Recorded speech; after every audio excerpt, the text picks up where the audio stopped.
رمضان روزوں کے لیے خاص کیا، اور قرآن مجید میں رمضان شریف کے روزوں کی فرضیت کا ذکر فرمایا۔ شہر رمضان الذی انزل فیہ القرآن،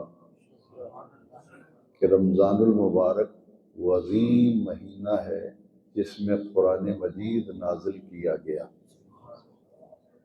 اس مہینے کی سب سے بڑی فضیلت یہ ہے کہ سال کے 12 مہینے ہیں، ان 12 مہینوں میں سے اس مہینے کو اللہ کریم نے منتخب کیا، چنا قرآن مجید کے نازل کرنے کے لیے۔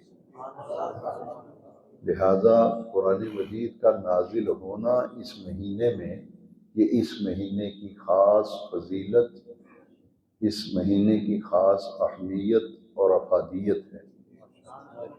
اور دوسرا پہلو جو ہے وہ یہ ہے، فمن شاہد منکم الشہر فلیصمہ۔ اسی آیت میں فرمایا کہ اس پورے مہینے کے روزے ہر وہ شخص رکھے گا جس کی زندگی میں یہ مہینہ آئے، اور زندگی میں جتنی بار یہ مہینہ ملتا رہے تو ہر بار وہ اس پورے مہینے کے روزے رکھے گا۔ دو چیزیں، ایک نزول قرآن اور دوسرا اس مہینے کے روزے فرض کیے گئے۔ روزے کی فرضیت کا ذکر بھی قرآن مجید میں اللہ رب العزت نے فرمایا کہ ہم نے تم پر جو یہ روزے فرض کیے ہیں، یہ تم پر صرف فرض نہیں، تم سے جو پہلی امتیں گزری ہیں، پہلے لوگ گزرے ہیں، ان پر بھی روزہ فرض تھا۔ یا ایھا الذین آمنوا کتب علیکم الصیام کما کتب علی الذین من قبلکم، کہ یہ صرف تم پر روزے فرض نہیں کیے گئے بلکہ تم سے پہلے لوگوں پر بھی یہ روزے فرض کیے گئے۔ اور پھر روزے کا مقصد بیان کیا، لعلکم تتقون، تاکہ تمہیں پرہیزگاری ملے، تمہارے اندر تقوی کا وصف، تمہارے اندر تقوی کی خوبی، تمہارے اندر تقوی کی صفت جو ہے وہ پیدا ہو جائے، اس لیے روزہ فرض کیا گیا۔ روزہ کہتے ہیں صبح صادق سے لے کر غروب آفتاب تک 3 چیزوں سے بچنے کا نام روزہ ہے۔ الاحتراز عن الاکل والشرب والجماع بالنیت من طلوع الفجر الى غروب الشمس۔ یہ روزے کی عربی کے اندر تعریف ہے، ڈیفینیشن ہے کہ صبح صادق سے لے کے غروب آفتاب تک صرف 3 چیزوں سے بچنے کا نام روزہ ہے، کھانا پینا اور شادی شدہ آدمی کا اپنی منقوہہ سے ازدواجی عمل۔ ان 3 چیزوں سے پرہیز کرنے، ان 3 چیزوں سے بچنے کا نام روزہ ہے۔ اور اس کے لیے اللہ کریم نے وقت مقرر کر دیا کہ صبح صادق سے لے کے غروب آفتاب تک، یہ دن کے اوقات میں اللہ کریم نے یہ روزہ جو ہے رمضان شریف میں فرض کیا۔ اور آپ سن چکے ہیں پہلے کہ اسلام کے 5 بنیادی ارکان میں سے رمضان شریف کا روزہ یہ ایک اہم ستون ہے، ایک اہم رکن ہے۔ اور پھر اس مہینے کے اندر رب ذوالجلال نے 2 ایسے اہل ایمان کے لیے کمال درجے کے 2 عمل رکھے ہیں، ایک روزہ اور ایک تراویح۔ اور بحمد اللہ تعالی آج ہم نے ماہ رمضان الکریم کی پہلی شب میں، پہلی نماز تراویح میں شرکت کی، آج ہم نے سعادت حاصل کی۔ جس طرح روزہ خاص ہے رمضان شریف سے، روزہ خاص ہے، کسی اور مہینے میں اگر کوئی آدمی یہ کہے کہ بھائی یہ رمضان میں میں روزے نہیں رکھتا، 1 مہینے کے روزے رکھنے ہیں، میں کسی اور مہینے میں رکھ لوں گا، تو وہ نہیں رکھ سکتا، کیونکہ روزے کے لیے جو فرض ہے روزہ، اس کے لیے اللہ کریم نے جس مہینے کا انتخاب کیا ہے وہ رمضان شریف، لہذا اس کے 2 اوقات ہیں 24 گھنٹوں میں، دن اور رات۔ یہ مہینہ اتنی برکت والا ہے کہ اللہ کریم نے پسند فرمایا کہ میرے بندے دن کے اوقات میں میری رضا و خوشنودی کے لیے روزہ رکھیں، اور پھر میری خوشنودی اور میری رضا کے لیے اس کی رات کے اوقات میں وہ قرآن جو اس مہینے میں نازل ہوا ہے اسی تراویح میں کھڑے ہو کر اس قرآن کی منزل کو سنیں۔ 2 عبادتیں خاص ہیں رمضان شریف کے ساتھ۔ حدیث پاک میں جو لفظ آئے ہیں میں وہی لفظ آپ سے عرض کرتا ہوں،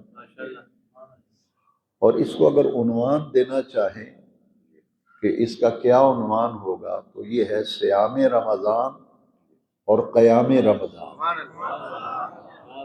صیام رمضان اور صیام رمضان، رمضان شریف کے روزے، صوم کی جمع صیام، اور قیام رمضان نماز تراویح۔ اور اس کی رکعت کتنی ہے، کتنی رکعت نماز تراویح ہے؟ التراویح 20 رکعہ، کہ تراویح جو ہے وہ 20 رکعت ہے۔ اور آج بھی مکہ مکرمہ میں اور مدینہ منورہ میں، حرم مکہ میں اور حرم مدینہ منورہ میں آج بھی 20 رکعت نماز تراویح باجماعت ادا کی جاتی ہے۔ اور اس تراویح کے متعلق نبی کریم علیہ السلام کی جو حدیث مبارکہ ہے قیام رمضان کے بارے میں، وہ ہم سب کو ذہن نشین رکھنی چاہیے، اور تراویح کی ادائیگی کے لیے آتے وقت اس حدیث شریف کو ذہن میں تازہ رکھنا چاہیے تاکہ اس عبادت کی اہمیت کا ہمیں علم ہو سکے۔ حضور نبی کریم علیہ السلام نے فرمایا من قام رمضان ایمانا واحتسابا غفر له ما تقدم من ذنبه۔ سبحان اللہ۔ یعنی اس نماز کی اتنی اہمیت ہے کہ تراویح پڑھنا کیوں ضروری ہے، اس کی ادائیگی کرنا کیوں ضروری ہے، اور اس کی اہمیت کیا ہے، اس کے لیے یہ حدیث شریف ہماری رہنمائی کر رہی ہے کہ حضور نے فرمایا جس نے رمضان شریف کی راتوں میں قیام کیا، تراویح ادا کی، غفر له ما تقدم من ذنبه، اس سے پہلے اس کے جتنے بھی گناہ ہوتے ہیں وہ اس عمل کی وجہ سے اللہ سبحانہ و تعالی معاف فرماتا ہے۔ یہ تراویح ایک خاص عمل ہے، یہ رمضان شریف کے ساتھ خاص ہے، جس طرح روزہ رمضان شریف کے ساتھ خاص ہے، اسی طرح تراویح بھی اسی مہینے کے ساتھ خاص ہے۔ کسی اور مہینے میں کہ تراویح کی نماز باقی 11 مہینوں میں نہیں پڑھی جاتی، کیونکہ یہ اس مہینے کے لیے خاص کی گئی۔ اور اس کا وقت کیا ہے؟ عشاء کے فرض ادا کرنے کے بعد تراویح کا وقت سب کو معلوم ہونا چاہیے۔ یہ کب پڑھی جائے گی؟ فرضوں کی ادائیگی کے بعد۔ ایک آدمی نے فرض نہیں پڑھے، وہ تراویح کی جماعت ہو رہی ہے، تو اس کو چاہیے کہ وہ عشاء کے فرض پڑھ کے پھر تراویح میں شامل ہو۔ جو نفل ہیں وہ بعد میں پڑھے جا سکتے ہیں، لیکن تراویح کے لیے وقت جو ہے وہ ہے نماز عشاء کی ادائیگی کے بعد۔ اور پھر اس رمضان شریف میں جو صلاۃ الوتر ہے، نماز وتر جسے ہم پڑھتے ہیں 3 رکعت وتر، وہ جب تراویح کی تکمیل ہو جائے تو پھر 3 رکعت وتر جو ہیں وہ بعد میں پڑھے جاتے ہیں، پہلے تراویح پڑھی جاتی ہے۔ اور وہ لوگ جن کو تہجد کی عادت ہے، یعنی عادی ہیں تہجد پڑھنے کے، پابند ہیں، اور انہوں نے تہجد کی نماز کو کبھی چھوڑا نہیں، ان کے لیے زیادہ فضیلت یہ ہے کہ وہ تراویح کے بعد وتر نہ پڑھیں بلکہ وہ تہجد کے ساتھ پڑھیں۔ لیکن ایک آدمی تہجد کا عادی نہیں، کبھی پڑھ لی کبھی نہیں پڑھی، یا جس کو یہ گمان ہو کہ تہجد کے وقت شاید میں اٹھ سکوں یا نہ اٹھ سکوں، تو اس کے لیے پھر یہی بہتر ہوتا ہے کہ وہ تراویح کے بعد ہی وطر پڑھ لے، کہیں ایسا نہ ہو کہ وہ اٹھ ہی نہ سکے اور اس کے وطر رہ جائے۔ اس لیے یہ نمازیوں کی سہولت کے لیے آسان طریقہ یہ ہے کہ تراویح کے بعد ہی وطر کی ادائیگی کر لیں۔ تو یہ عرض کرنے کا مقصد یہ ہے کہ پہلی شب رمضان شریف کی تراویح میں آپ حاضر ہوئے، اب درس میں بیٹھے ہیں، تو اس نماز جس کو آج ہم نے ادا کیا ہے اس کی اہمیت کا ہمیں علم ہونا چاہیے۔ اور پھر حضور نبی کریم صلی اللہ تعالی علیہ وسلم نے ارشاد فرمایا کہ دو چیزیں ایسی ہیں جو قیامت کے دن شفاعت کریں گی، دو چیزیں ایسی ہیں جو شفاعت کریں گی۔ وہ دو کیا ہیں؟ حضور نے فرمایا الصوم والقرآن یشفعان، فرمایا روزہ بھی شفاعت کرے گا اور قرآن بھی شفاعت کرے گا۔ تو یہ بات نوٹ کر لیں کہ دن کے اوقات میں روزہ اور رات کے اوقات میں تراویح، اور تراویح کے اندر قرآن مجید کی منزل کی سماعت۔ اس میں خاص نقطہ ہے کہ جتنی بھی آسمانی کتابیں نازل ہوئیں اور انبیاء کرام کو کتابیں دی گئیں اور ہمارے نبی کریم علیہ السلام کے قلب اطہر پر قرآن مجید نازل کیا گیا، جیسا کہ خود قرآن نے بتایا کہ نزل علی قلبک، اے ہمارے پیارے محبوب کریم صلی اللہ علیہ وسلم، یہ قرآن مجید ہم نے آپ کے قلب انور پر اتارا۔ حضرت داؤد علیہ السلام کو زبور دی گئی، حضرت موسیٰ علیہ السلام کو تورات، اور حضرت عیسیٰ علیہ السلام پر انجیل نازل کی گئی، حضرت ابراہیم علیہ السلام کو صحیفے دیے گئے۔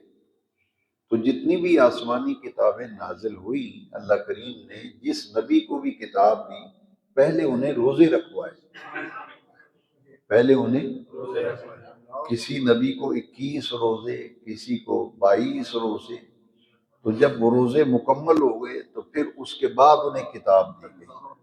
ہمارے نبی کریم صلی اللہ علیہ وسلم پر جب نزول قرآن کا آغاز ہوا تو اس نزول قرآن کے آغاز سے پہلے نبی کریم علیہ السلام غار حرا میں تشریف لے جاتے تھے، اور کئی کئی دن حضور نہ کچھ کھاتے تھے نہ حضور کچھ پیتے تھے، تھوڑے سے جو اور ستو اور زمزم شریف لے جاتے غار حرا میں۔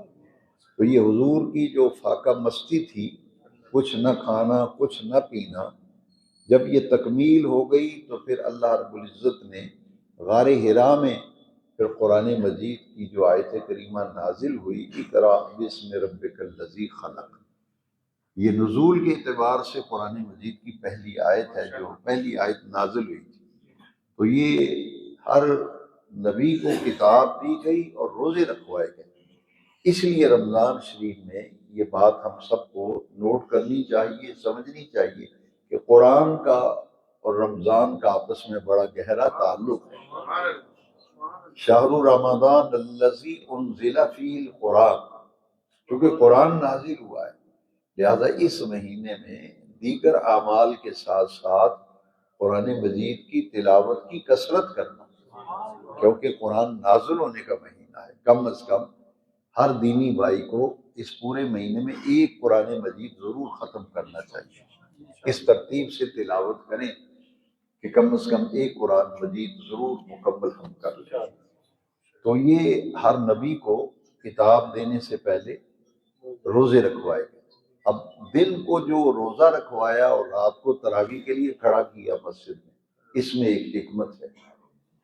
انبیاء کو کتابیں دی گئیں تو روزے رکھوائے گئے، اور دن کے اوقات میں حضور کی امت میں روزہ اور رات کے اندر تراویح، اور تراویح میں قرآن مجید کی منزل، یہ اس لیے ہے کہ روزہ رکھنے کے بعد سارا دن روزے کی کیفیت و حالت میں رہنے کے بعد روزے دار کی روح وہ مصفح ہو جاتی ہے، صاف ستھری ہو جاتی ہے روح، اور اس قابل ہو جاتی ہے کہ قرآن کے انوار اور قرآن کے تجلیات اس کی روح میں اتر جائے۔ اس لیے حکم یہ ہے کہ دن کو روزہ رکھو اور پھر عشاء کی نماز کے لیے آؤ، فرائض کی ادائیگی کے بعد میرا ایک بندہ کھڑا ہو کر قرآن پڑھے گا اور تم ہاتھ باندھ کے پیچھے کھڑے ہو جاؤ، قرآن کی منزل سنتے جاؤ، اور جیسے جیسے قرآن سماعت کرو گے قرآن کے انوار، قرآن کے تجلیات اور اس کی نورانیت و روحانیت تمہارے باطن میں اور تمہارے قلب میں اور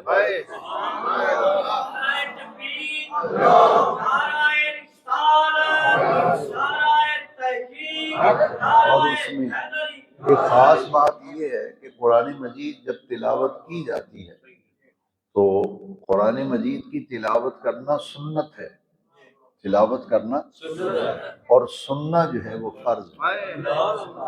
یہ ایک اہم نقطہ ہے، یعنی آپ خوش نصیب ہیں، آپ سعادت مند ہیں کہ آپ کو توفیق ملی تراویح میں کھڑے ہو کر امام صاحب، قاری صاحب، تراویح پڑھانے والے مقری جو ہیں وہ تلاوت کرتے ہیں تو وہ سنت کا ثواب پاتے ہیں، اور جو پیچھے ہاتھ باندھ کے کھڑے ہو کر تراویح میں قرآن مجید کی منزل سنتے ہیں وہ فرض کا ثواب پاتے ہیں۔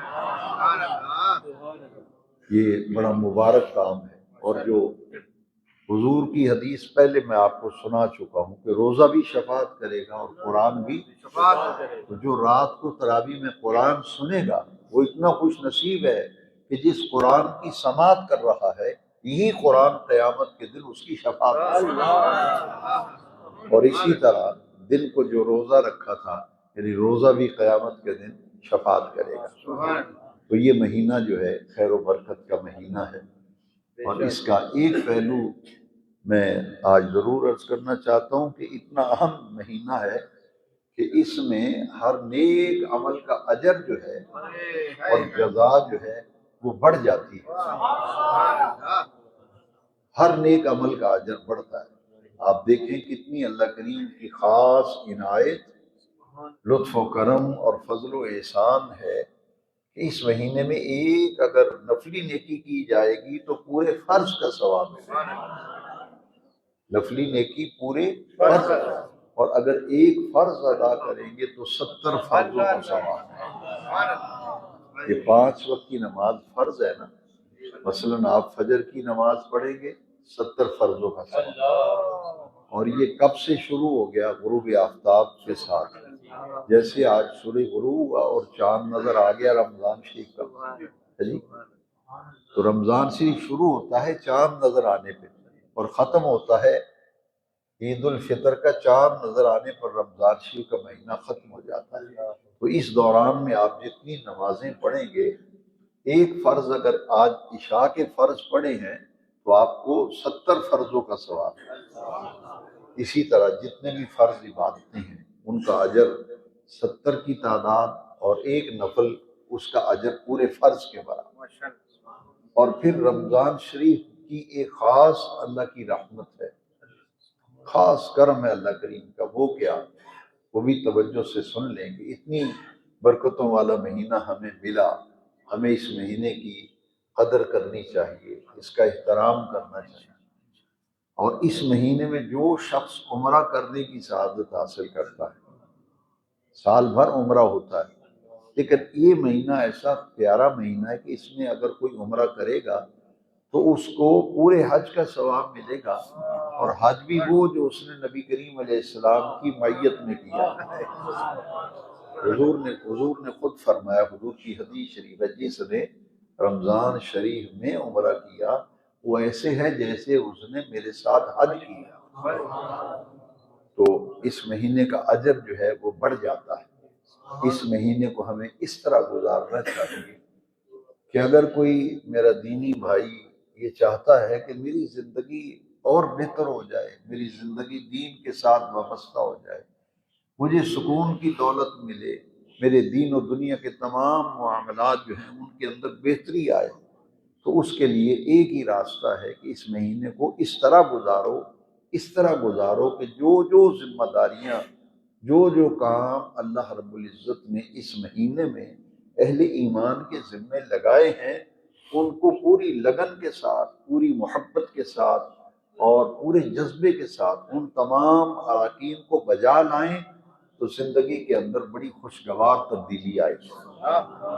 اور اس کے لیے ایک چیز کی پابندی ہر کوئی اگر کرے اور اپنے اوپر یہ پابندی لگائے کہ جو بھی کچھ ہو جائے یہ کام میں نے کرنا ہی کرنا ہے اس مہینے، وہ کہ ہماری کوئی نماز بھی جماعت کے بغیر نہ ہو، کوئی نماز جماعت کے بغیر نہ ہو، یہ عزم کرے، تراویح پابندی سے ادا کرے اور دنیا کی مصروفیات کو تھوڑا سا کم کریں اس مہینے میں۔ یہ حدیث شریف میں بھی ہے، سارا سال کام ہم دنیا کے کرتے رہتے ہیں، لیکن اس مہینے میں جو وقت ہمیں زیادہ جو ہے وہ اللہ تعالیٰ کی عبادت، اس کے ذکر میں ہمیں زیادہ وقت گزارنا چاہیے۔ تو اس کی اللہ کریم سے میں اور آپ مل کر توفیق مانگتے ہیں کہ اللہ کریم ہمیں توفیق عطا فرمائے۔ ایک مختصر سی دعا جس کا بڑا فائدہ ہے وہ بتا کر پھر دعا کرتے ہیں۔ میرے والد گرامی رحمۃ اللہ علیہ اکثر نمازیوں کو فرمایا کرتے تھے کہ جب تراویح 20 رکعت مکمل ہو جائے، امام صاحب سلام پھیرے تو پڑھا کرے الحمدللہ علی التوفیق، الحمدللہ علی التوفیق، یا اللہ تیرا شکر ہے تو نے مجھے پوری 20 رکعت تراویح باجماعت ادا کرنے اور 20 رکعت میں قرآن مجید سننے کی تو نے مجھے توفیق دی۔